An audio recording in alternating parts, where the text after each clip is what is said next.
Maureen O'Hara continues to speak on how this small moment has affected how she views risk. In a world where risk is always considered in terms of transgressions, we often try so as not to violate others, to be judged, or get, loving our way into the web of life, being fully alive. Consider what will be missed if we don't try, if we won't take the risk, if we have an equal, if not greater need to enhance risk, so as not to slip into the lifeless watching of life passing us by. These notions about love and risk as forces that join us in the web of life have huge implications of how we understand education. So allowing and loving. Allowing and loving.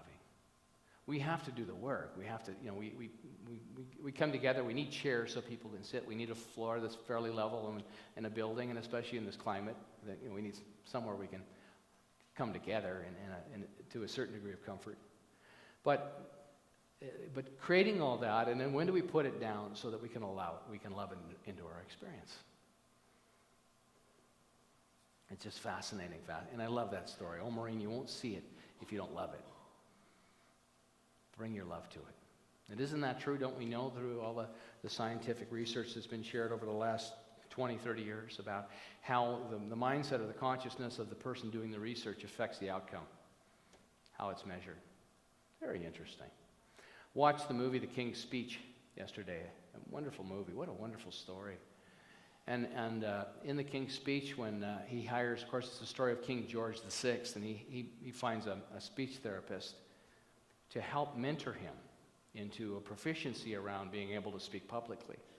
And what his mentor, what his teacher realizes, that in order to have the relationship that will be most beneficial for the king, is that he has to break down some of the boxes that the king is operating from.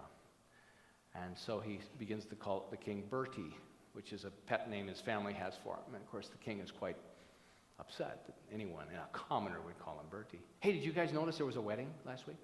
Anybody notice?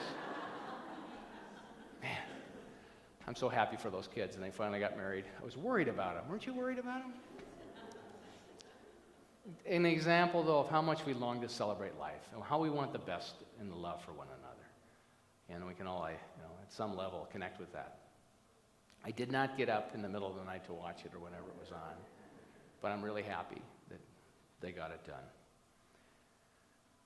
But in the King's Speech, what he has to do is it's such a great example of what Deepak's talking about. He has to reset some of the mindsets and the consciousness of the king so that it'll open up to a different possibility. And he has to plant some seeds and nurture him and mentor him into the understanding that he is capable of being articulate. And that part of his challenge is. But it's interesting. Isn't it interesting how the challenges we have in our lives are many times our gifts, because when we master that proficiency, it creates a greater sense of aliveness in our lives. And Deepak writes about it in this chapter that I'm using today. It's in your genes, the seeds of change. A gene, we used to believe that genes were static, that they couldn't be changed. Now, Bruce Lipton has done a lot of work on this in his book, The Biology of Belief. A gene may be switched on or off on a fixed schedule. A gene may be turned off and on depending on a person's behavior and experiences. And a gene may turn on and off as a combination of both of the above. The latest research shows that there's about 20 genes involved with how tall any of us become. It has more to do with that than it does about genetics. But and still the popular thinking is it's one gene.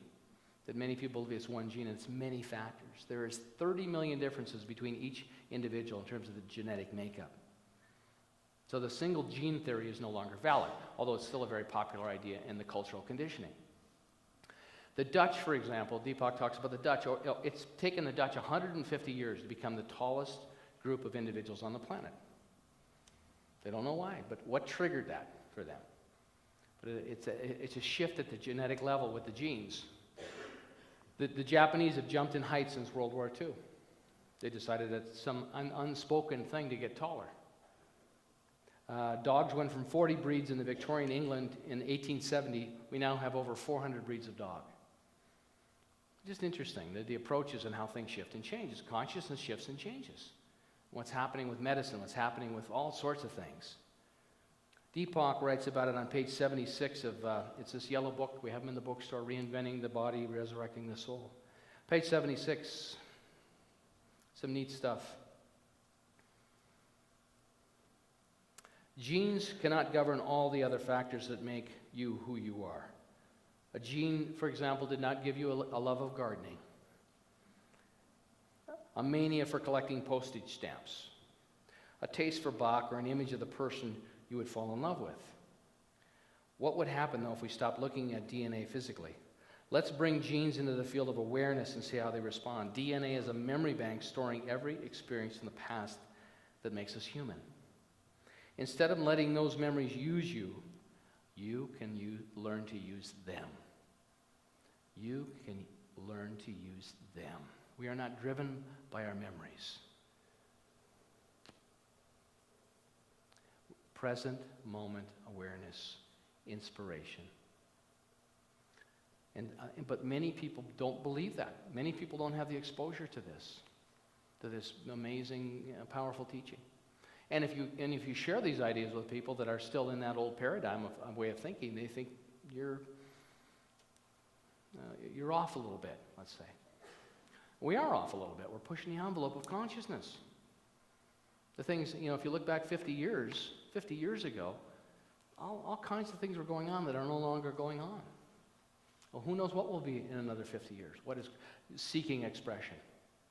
And it's always giving birth, and it's always slow, and that's not a bad thing. Taking our time and checking it out. Your DNA is no more physical than the other parts of your body. It is made of energy, and you can change its energy patterns through a change of awareness. A mere wisp of desire is enough to affect DNA. A mere wisp of desire will affect your DNA. Deepak calls it epigenes. It's genes with EPI at the front of it, epigenes.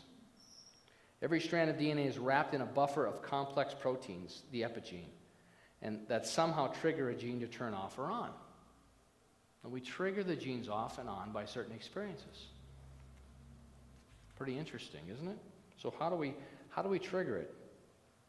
There's a whole list here of how we turn it on, tuning in or turning on. He said, you feel detached. One of the things you'll know is that if you read this list over and ask yourself how many items apply to you personally, well, the first item is you feel detached from your body and what it's saying. So do you feel connected to your body? And see, the opportunity here is if you feel disconnected from your body, why would you feel disconnected from your body? This amazing thing that brought you here today, that's traveled all over the planet. Could you have been better to it? Could you take better care of it? Perhaps. I mean, we probably all do some improvement there. But do you feel connected to it? You find it hard to feel physical pleasure. You compare your bodies unfavorably to that of other people or some ideal for the perfect body. You feel ugly or unwanted in the body you have. It makes you unhappy to imagine your body shape. Being touched makes you uncomfortable.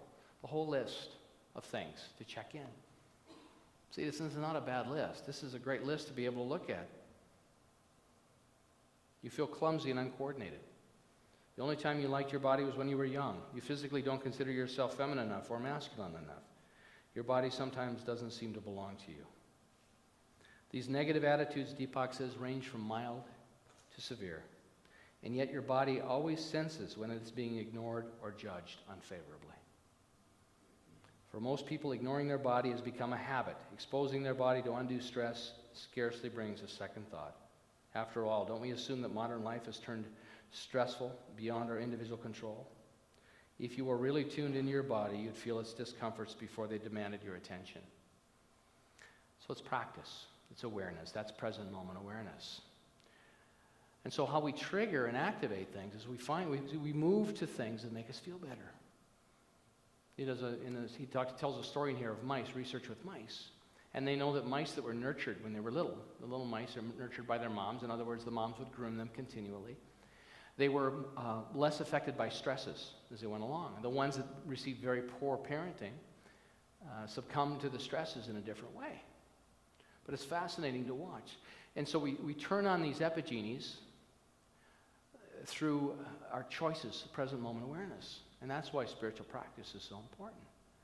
That's why it's so important to have a conversation in our lives that elevates our vibration. It's energy. And we know that about the energetics of life.